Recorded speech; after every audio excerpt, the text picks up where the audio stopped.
Le Conseil des administrateurs du groupe de la Banque mondiale a approuvé un crédit de 100 millions de dollars à l'appui de politiques de développement au Burkina Faso et en Côte d'Ivoire.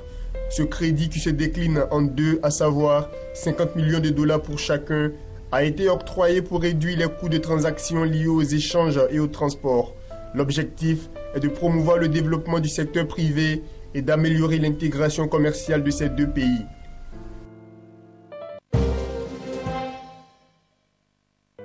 $1,1 milliard francs CFA, c'est la somme que le Conseil de Café Cacao, la société Cargill et les coopératives ont mobilisé pour réaliser 11 écoles de 3 classes, 33 logements de maîtres, 11 cantines scolaires, 3 centres de santé avec des logements d'infirmiers repartis dans 14 villages des zones de production de café cacao. La cérémonie symbolique de la remise des clés de ces réalisations a eu lieu à Manzanois, dans le département d'Anibilekro. Pour le directeur général du Conseil Café Cacao, Massandie Touré Litse, ces réalisations visent à améliorer le cadre de vie des producteurs, de leur communauté et à renforcer la lutte contre le travail des enfants.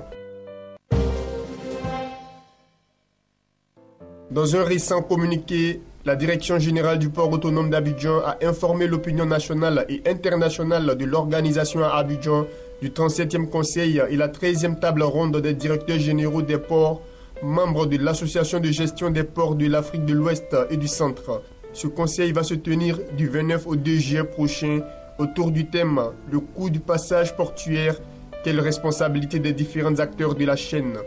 En plus du coût du passage portuaire, il va aussi aborder des sujets clés du secteur portuaire pour trouver des réponses aux questions relatives au coût du passage de marchandises dans les ports d'Afrique de l'Ouest et du Centre. Les travaux vont être animés par des experts provenant des autorités portuaires, des opérateurs de terminaux, des compagnies maritimes, des transitaires, des expéditeurs, des conseils de chargeurs et des consultants internationaux d'Afrique et d'Europe.